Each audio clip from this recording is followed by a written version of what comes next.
Assalamualaikum warahmatullahi wabarakatuh. A'udzubillahi minasyaitonirrajim. Bismillahirrahmanirrahim. Alhamdulillahirabbil alamin. Tsumma shalatu wassalamu ala asyrafil anbiya'i wal mursalin wa ala alihi wa sahbihi ajma'in. Qala rabbi shrah li sadri yassir li amri wahlul 'uqdatam min lisani yafqahu qawli. Wa qala Nabi Muhammadin sallallahu alaihi wasallam, man qama ramadhana imanan wa ihtisaban ghufira lahu ma taqaddama min dhanbihi aw kama qala. Sadaqa Rasulullah sallallahu alaihi wasallam. Amma ba'd. Alhamdulillah, segala puji bagi Allah Subhanahu wa taala yang masih lagi memberikan kita nikmat iman dan Islam, dan masih memberikan kita peluang untuk kita menghirup udara segar, kan, untuk kita meneruskan kehidupan kita. Dan yang keduanya, selawat serta salam mudah-mudahan tetap tercurahkan kepada junjungan kita Nabi besar Muhammad sallallahu alaihi wasallam. Baik, jadi sahabat-sahabat yang dirahmati oleh Allah Subhanahu wa taala, insyaallah kita akan masuk untuk bab yang seterusnya pada pertemuan kita kali ini, yaitu pertemuan yang keempat dalam kitab yang sama, yaitu Maqasidus Shaum ataupun tujuan puasa, hikmah dan tujuan pensyariatan puasa itu sendiri. Dan kita masih lagi berada pada fasal yang kedua, yaitu tentang keutamaan berpuasa. Dan siri pagi ini yaitu untuk bahagian yang terakhir, kan, daripada fasal yang kedua tentang keutamaan berpuasa. Baik, sebagaimana yang lepas telah kita sebutkan beberapa keutamaan puasa, antaranya boleh menghapuskan dosa, kemudian mematahkan nafsu kita, dan juga yaitu pahala memberi makan kepada orang yang sedang berpuasa, dan banyak lagi. Maka pada sesi kali ini kita akan tengok beberapa perkara, lebih kurang 3 perkara tentang kelebihan ataupun keutamaan berpuasa. Baik, dalam slide kali ini kita lihat kelebihan berpuasa, yaitu dia akan membuka peluang untuk memperbanyakkan sedekah, kan? Sebagaimana disebut oleh Imam Izzuddin Abdissalam dalam kitab ini, Maqasidus Shaum. Kerana sesungguhnya orang yang berpuasa, ketika lapar, dia akan mudah untuk mengingati susahnya orang yang kelaparan. Maka dia akan berusaha untuk membantu orang yang memerlukan. Kan ini. Jadi apabila kita puasa, kita akan merasai lapar dan kita akan merasai dahaga. Kan? Paling kurang, sekurang-kurangnya lah, kita ni boleh merasai kesusahan orang-orang yang dalam keadaan yang kurang memerlukan, ataupun orang kata kurang berkemampuan, kan, orang-orang miskin, golongan asnaf ataupun sesiapa sahaja. Lagi-lagi pada zaman sekarang, zaman yang begitu mencabar, iaitu selepas kita berdepan, seluruh dunia berdepan dengan virus COVID-19, kan, sehingga berlaku sekatan untuk kita melakukan pekerjaan seperti biasa, kan. Dan ramai golongan yang terjejas, termasuk jugalah orang-orang yang berniaga, kan, termasuk mungkin sebahagian daripada ibu bapa kita, kan, mak ayah kita ataupun ahli keluarga kita yang lain yang kita kenal. Mereka ni berniaga, kan, cari, orang kata, kais pagi makan pagi, kais petang makan petang. Maka zaman sekarang kita boleh merasai bagaimana kesusahan mereka, dan kita sendiri pun mungkin merasai kesusahan tersebut. Jadi dalam puasa ni, apabila kita wujud rasa lapar, wujud rasa dahaga, kita boleh merasai kesusahan orang lain, dan ia akan menimbulkan keinginan kita untuk membantu orang tersebut. Ini. Jadi dalam Islam digariskan, apabila kita ingin bersedekah, kita ingin membantu, kita utamakan ahli keluarga kita terlebih dahulu. Tengok mak ayah kita, tengok adik-beradik kita, kan. Kemudian barulah tengok ahli kerabat kita yang lain, ahli kerabat kita yang terdekat. Apa ni orang kata, mak saudara, bapa saudara, datuk, nenek, itu tengok-tengok, kan. Barulah cari orang lain, kan. Dan tapi jiran tu jangan lupakanlah, sesekali kena tengok juga jiran sebelah kita. Mungkin daripada kalangan jiran kita tu ada orang yang kurang berkemampuan, kan. Ini. Dan juga disebutkan dalam kitab ini, juga telah diceritakan bahawa Nabi Sulaiman ataupun Nabi Yusuf alaihissalam mereka tidak makan sehinggalah semuanya bergantung dengannya makan. Maksudnya dia tak akan makan sehingga orang-orang yang menderita telah makan terlebih dahulu. Ini Nabi Yusuf dan juga Nabi Sulaiman. Kita tahu Nabi Sulaiman ni antara orang yang kaya, kan? Orang yang raja, nabi yang antara yang paling kaya, kan? Kerajaan dia meliputi, orang kata meliputi seluruh alam, termasuk alam gaib. Bahkan jin sekalipun kan tunduk terhadap Nabi Sulaiman alaihissalam. Dan Nabi Yusuf pun merupakan seorang gubernur, kan? Nabi yang memiliki jawatan yang besar, kan? Ketika mana pada zaman kerajaan itu, kan? Jadi Nabi Sulaiman dan Nabi Yusuf mereka tak akan makan selagi mana orang-orang miskin, orang-orang yang menderita dia tak makan terlebih dahulu. Maksudnya dia akan makan setelah memberi bantuan kepada orang lain untuk makan, kan itu. Apabila ditanyakan kepada mereka, Nabi Yusuf dan juga Nabi Sulaiman alaihissalam, mereka menjawab, aku takut kenyang. Dan kalau aku makan dulu, aku takut kenyang sehingga aku melupakan orang-orang yang kelaparan. Subhanallah. Ini akhlak-akhlak para nabi dan rasul, kan? Baik. Kita tengok dekat slide yang ini berkaitan dengan isu yang sedang kita hadapi, kan? Apabila puasa ni dia boleh menggalakkan ataupun menyebabkan kita menyumbang kepada orang lain, merasai kesusahan orang lain, maka dalam slide ini cuba kita tengok, kita perhatikan keadaan dunia kita ni macam mana. Sebelah kiri cuba perhatikan, 265 juta orang dijangka di ambang kebuluran pada penghujung tahun 2020 akibat daripada COVID-19. Ini yang akan berlaku. Ini bukan sesuatu orang kata yang pasti terjadi, tetapi dijangkakan, diramalkan dia akan berlaku. Sebab apa? Sebagaimana kita sebut tadi, virus COVID-19 ni telah memberikan banyak perubahan dalam kehidupan kita, kan? Kita tak boleh kumpul ramai-ramai, kita tak boleh orang kata duduk ataupun bersentuhan dengan orang lain, dan yang kerja pun kerja pagi makan pagi, kerja petang makan petang pun turut terganggu juga, kan? Dan stok makanan di seluruh dunia juga sedang mengalami pengurangan ataupun ada masalah, kan? Bahkan harga minyak dunia pun dah turun sekarang, kan?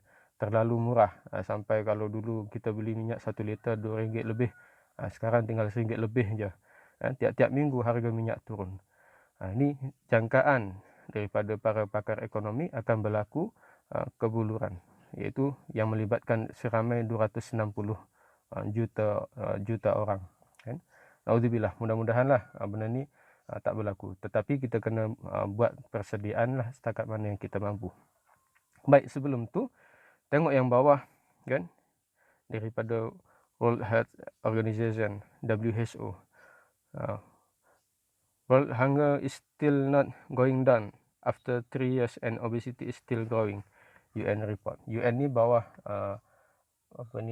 PBB lah, and United Nation. United Nation ni satu badan antarabangsa yang dia kata keadaan kebuluran di seluruh dunia dia tetap tidak turun, kan? Belum lagi turun walaupun setelah 3 tahun, dan pada masa yang sama walaupun kebuluran ini tidak menurun, tetapi golongan yang obes, terlebih berat badan, dia sentiasa bertambah, still growing. Ini menunjukkan kepada kita betapa keadaan dunia kita sekarang ini sangat berlawanan, sangat bertentangan. Ada satu golongan yang kebuluran, kelaparan, dan ada satu golongan lagi yang mereka ni terlebih berat badan. Macam ialah tak seimbang lah, tak adil, kan? Maka inilah cabaran kita, yang mana Islam mengajar kepada kita, kita kena peduli dengan orang lain, kan? Tengok bahagian yang warna kuning ni, tulisan hitam, kan? Kita perhatikan jumlah orang yang kelaparan ataupun kebuluran di seluruh dunia pada tahun 2018 dan 2 tahun lepas, iaitu seramai 821 juta orang. 821 juta orang di seluruh dunia. Perumpamaan dia, Kalau ada 10 orang, kita jumpa 10 orang, maksudnya satu orang daripada 10 orang tu dia sedang kelaparan. Itu hakikat yang kita hadapi sekarang. Ini fakta. Di Asia, kan, Asia ni termasuk Malaysia ni lah. Malaysia, Indonesia, China, India, kan? Ke Asia sahaja ada 513 juta orang. Ini pecahan dia. Kemudian dekat Afrika, kan, Afrika tempat satu benua yang didiami oleh orang-orang negro, kan, yang kita tahu antaranya yang berwarna kulit agak kehitam-hitaman, kan, dan kita tahu seperti negara Somalia, Sudan, kan, mereka ni seramai 256 juta orang duduk dalam keadaan kelaparan, kebuluran, dan ini. Kemudian bayi yang lahir, kita perhatikan di seluruh dunia ini, setiap hari ada bayi yang lahir. Bayi yang lahir dengan kurang berat badan, maksudnya dia lahir dalam keadaan berat badan dia tu terlalu ringan, kan? Iaitu seramai 20.5 juta orang. Ramai 20.5 juta bayi lah itu. Kemudian orang dewasa yang obesity, yang terlebih berat badan. Obesity ni bukan gemuk, lebih daripada gemuk. Gemuk ni biasalah, kan. Tapi obesity ni, gemuk tu dia lebih melebihi daripada kadar yang sebenar. Nak kira macam mana, Ustaz? Tengok BMI lah. Cara nak tengok BMI macam mana? Nanti Google cara mengira BMI. Nanti kamu dapatlah BMI yang sebenar tu macam mana, kan? Sebagaimana yang kita dah belajar waktu kelas fitness. Ini untuk yang banin, kan? Jadi kalau kita perhatikan dekat sini, orang dewasa yang obesity, yang kegemukan, berat badan yang berlebihan ada 672 juta orang. Ini menunjukkan kepada kita jurang perbezaan yang begitu tinggi. Maka sebab tu tadilah kita sebutkan hikmah puasa ni dia boleh memperbanyakkan sedekah, kan? Maka kita orang yang memiliki rezeki yang lebih, cubalah kita bantu ahli keluarga kita, jiran kiri kanan kita. Kita perhatikan, kita tengok siapa yang memerlukan dan kita bantu. Supaya apa? Supaya tak wujud yang namanya orang kata kebuluran ataupun tak cukup makan, kan? Tak tahu nak makan apa. Itu sekurang-kurangnya kita boleh membantulah. Baik, jadi untuk tugasan hari ini, kan, sebagaimana yang sebelum-sebelum ni sama. Tugasan hari ini 5 markah, kan. Ada 2 soalan. Soalan yang pertama, tolong senaraikan 3 cadangan, kan. 3 cadangan untuk kita mengelakkan pembaziran makanan. Nanti kita akan sebut dalam slide yang seterusnya. Jadi tolong senaraikan 3 cadangan bagaimana cara kita untuk mengelakkan pembaziran makanan. 3 sahaja. Ini 3 markah. Nanti boleh bincang dengan ibu bapa ataupun penjaga ataupun ahli keluarga yang ada dekat rumah. Ini soalan pertama. Kemudian soalan yang kedua, kan? Soalan yang kedua, cari dalil daripada Al-Quran, satu ayat sahaja, satu ayat beserta dengan terjemahan dia tentang pembaziran makanan, hukum pembaziran makanan. Cari dalil dia. Kalau tak tahu, Google. Tanya Syekh Google. Syekh Google ni dia boleh tahu macam-macam, banyak benda, kan. Tanya dia. Kalau tak tahu sangat apa dalil pembaziran makanan ni, cari kat Google. Ambil satu ayat bahasa Arab dia dan juga terjemahan bahasa Melayu. Yang ni 2 markah, kan. Jadi cukuplah 5 markah, kan. Jelas Kalau tak jelas nanti boleh PM Ustaz. Baik, seterusnya kita tengok dekat sini. Ini yang berlaku di Malaysia, kan, pembaziran makanan. Sesuailah dengan soalan tadi. Maka kita nak tengok kat sini, kita buka minda kita tengok apa sebenarnya yang berlaku dekat Malaysia ni, kan. Dekat sini ditulis 16,650 tan makanan dibazirkan setiap hari. Cuba bayangkan. Setiap hari dekat 17,000 tan. Tan ni berat dia macam mana? Kalau tak tahu, 1 tan bersamaan 1,000 kilogram. 1 tan bersamaan 1 tan bersamaan 1.000 kilo. Kalau 16.650 tan, bermakna ia sama dengan 16.650.000 kilo. Itu jumlah makanan yang dibazirkan setiap hari. Setiap hari daripada kalangan kita ni. Siapa yang membazirkan tu, Ustaz? Tengok. Keluarga menghasilkan sisa makanan paling tinggi, 38%. Daripada kalangan keluarga, ahli keluarga kita semua ni lah, ahli keluarga yang ada dekat Malaysia ni, setiap isi rumah, dia menyumbang 38%. 38% ni lebih kurang mungkin dalam berapa?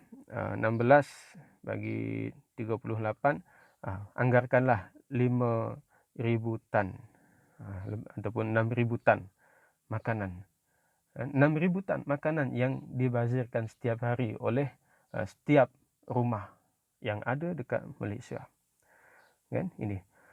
Kalau pasar basah, mereka menyumbang 24% daripada jumlah 16.000 tadi tu. Restoran 23 ataupun hotel. Hotel ni 7% sahaja. Kan? Banyak tak banyak? Banyak tu. 16.000 tan makanan setiap hari. 1 bulan berapa dah? Kan? Ini.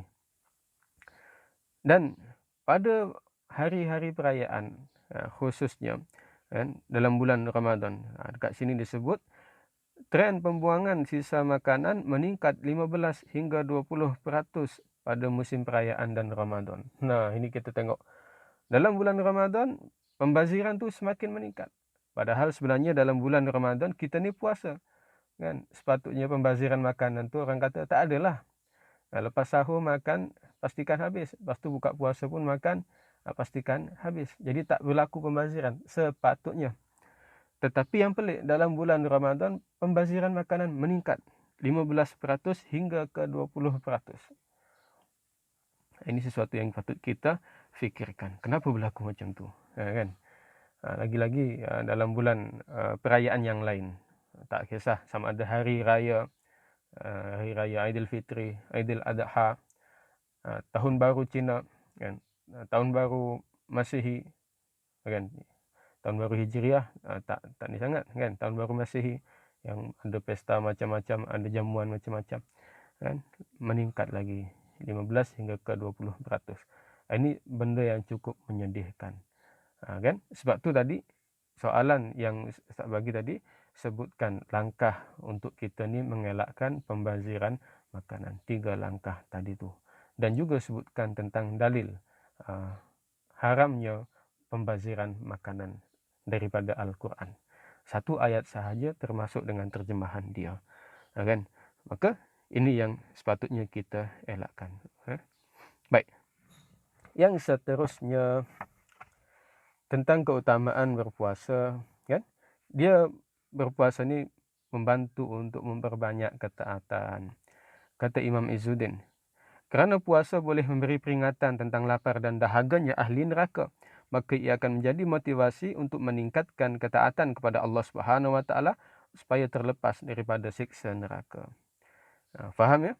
Maksudnya puasa mengajar kita lapar dan dahaga. Kan? Ini mengingatkan kita tentang keadaan dekat neraka nanti. Jadi sebelum masuk neraka kita kena beringat terlebih dahulu. Na'udzubillah, minta jauh. Maka orang-orang ahli neraka ni mereka lapar, mereka dahaga. Kan? Disebutkan dalam satu ayat surah Al-A'raf ayat 50. Wa nada ashabun nari ashabal jannah an afidu alaina minal ma'i aw mimma razaqakumullah. Qalu innallaha haramahuma 'alal kafirin. Dan kemudian ahli neraka menyeru ahli surga. Jadi ahli neraka ni dia memanggil orang-orang yang duduk dekat surga. Kan? Dengan berkata, limpahkanlah kepada kami sedikit dari air. Kan? Tolong bagi kami air, kami nak minum. Ini ahli neraka. Atau dari rezeki makanan yang telah dikurniakan oleh Allah kepada kamu. Ataupun berikanlah kami makanan. Ini orang ahli neraka. Dia minta kepada ahli surga. Tolong beri kami air, tolong berikan kami makanan. Tetapi pada ketika itu orang-orang ahli surga, kan, dia tak boleh nak beri makanan ataupun air kepada ahli neraka, diharamkan oleh Allah Subhanahu wa taala. Mereka menjawab, sesungguhnya Allah Subhanahu wa taala telah mengharamkan kedua-duanya ke atas orang-orang yang kafir. Ini kan. Maka ia mengajar kepada kita, kalau kita tak nak berlapar, kita tak nak dahaga dalam neraka, dan kita perbanyakkan ketaatan kita kepada Allah Subhanahu wa taala di atas muka bumi lagi. Dan mudah-mudahan kita dibantu, diberikan taufik oleh Allah Subhanahu wa taala, kan. Dan kemudian yang ketiga, untuk sesi kali ini, puasa menyebabkan kita ni boleh mensyukuri nikmat Allah Subhanahu wa taala. Nah, kan? Macam mana tu, Ustaz? Kita perhatikan, kata Imam Izzuddin, ketika berpuasa kita akan dapat merasai nikmat Allah Subhanahu wa taala, khususnya nikmat makan dan minum. Kan? Kerana nilai nikmat itu tidak akan dirasai kecuali apabila nikmat tersebut telah ditarik oleh Allah Subhanahu wa taala. Ini yang berlaku kepada kita semua, kan? Manusia. Ketika mana nikmat tu ada dekat kita, kita tak bersyukur, kita tak tengok pun benda tu. Tetapi apabila nikmat tersebut telah ditarik oleh Allah Subhanahu wa taala, barulah kita tahu betapa besarnya nikmat tersebut. Ini. Nikmat kita bersama dengan mak ayah kita, kan? Yang masih lagi ada mak ayah, kan? Kita rasa seronok. Kan? Dan bahkan apabila ada mak ayah ni, kadang-kadang kita ni tak menghargai mereka, kita ni mengabaikan mereka. Mak ayah panggil, kita buat tak tahu. Mak ayah panggil, kita pun duk main handset lagi, buat tak dengar, tak hirau. Itu ketika mana mak ayah masih ada. Tetapi apabila kita dah kehilangan mak ayah, barulah kita menyesal. Ya Allah, kenapa waktu aku hidup dulu, aku tak boleh nak berbakti kepada mereka. Kan? Ini sama dengan nikmat kesihatan yang Allah bagi. Dalam keadaan kita sihat, kita tak ingat dengan nikmat kesihatan tersebut. Dengan kesihatan yang kita ada, kita buat macam-macam. Kita buat maksiat, kita langgar perintah Allah Subhanahu wa taala, dan kita kuat main game, sehingga meninggalkan perkara-perkara yang wajib, kan. Sebab apa? Nikmat masih ada. Tetapi apabila nikmat kesihatan telah ditarik oleh Allah Subhanahu wa taala, kan, barulah kita teringat, ya Allah, kan. Apabila dah terbaring dekat atas katil hospital, barulah kita teringat, ya Allah, kalau aku sihat, aku nak buat solat sekian. Ya Allah, kalau aku sihat, aku nak puasa sekian. Itu dah terlambat sebab nikmat telah ditarik. Maka sebab itulah puasa ni mengajar kepada kita bahawa makan dan minum itu adalah sebahagian, salah satu daripada nikmat yang telah diberikan oleh Allah Subhanahu wa taala. Kan? Maka Allah Subhanahu wa taala tarik sekejap ketika mana tengah hari, kan. Ditarik sekejap. Maka kita kena bersyukurlah. Sebab apa? Sebab kita masih lagi boleh makan pada waktu berbuka puasa, kan. Dan ada orang lain yang mereka ni kelaparan, sebagaimana telah kita sebutkan tadi, kan. Berjuta-juta orang di atas dunia mereka ni kelaparan. Sahur tak tahu sahur makan apa, kan. Buka puasa pun tak tahu nak buka puasa macam apa, kan. Hari-hari biasa dengan hari-hari pada bulan Ramadan seakan sama sahaja bagi mereka. Mereka tak tahu nak makan apa. Ini orang-orang yang kelaparan. Maka sebab itu kita kena bersyukur. Wa in ta'uddu ni'matallahi la tuhsuha. Kan? Kata Allah Subhanahu wa taala, sekiranya kamu menghitung-hitung nikmat Allah, maka nescaya kamu tak akan pernah mampu untuk menilainya. Kan? Kalau kita nak kira satu persatu nikmat Allah yang Allah bagi, terlalu besar, kan, sehingga kita ni tak mampu untuk menilai nikmat tersebut, kan. Ini. Kemudian yang seterusnya, yaitu puasa itu menyihatkan, kan, sebagaimana yang telah disabdakan oleh baginda Nabi Muhammad sallallahu alaihi wasallam, sumu tasihhu, puasalah kamu maka kamu akan sihat, kan. Seorang pengarah pemakanan, Dr. Yuri Nikolev, kan, dia berkata, kan, apakah penemuan yang paling penting pada abad ini?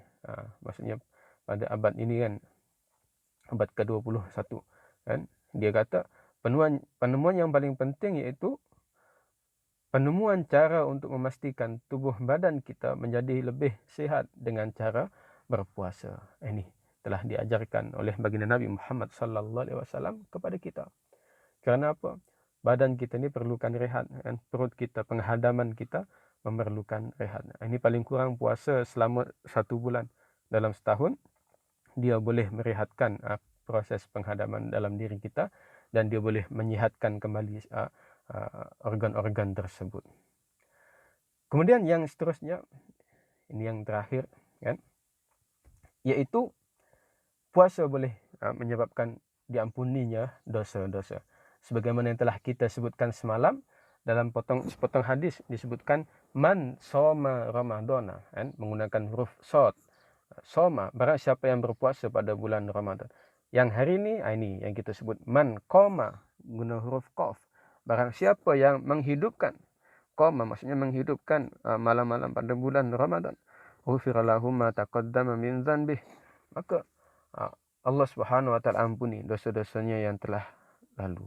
Jadi ada orang kata keselarian, persamaan dengan hadis yang semalam, sambungan kepada hadis yang semalam, yaitu kita ni dalam bulan Ramadan ketika mana tengah hari kena soma, berpuasa, dan kemudian pada malam harinya kita kena qoma, menghidupkan malam-malam tersebut dengan ibadah-ibadah yang lain. Jadi apabila kita combine kedua-dua ni, soma dan qoma, puasa dan menghidupkan ibadah-ibadah yang lain sepanjang bulan Ramadan, maka apabila kita laksanakan dengan ihtisaban, imanan, dengan penuh keimanan dan ihtisaban, mengharapkan keredaan, mengharapkan pahala daripada Allah Subhanahu wa taala, maka apa yang kita dapat, ghufira lahu ma taqaddama min dzanbih, insyaallah kita akan diampuni dosa-dosa kita. Mudah-mudahan dalam bulan Ramadan kali ini kita boleh dapatkan perkara-perkara yang telah dijanjikan oleh Allah Subhanahu wa taala tersebut.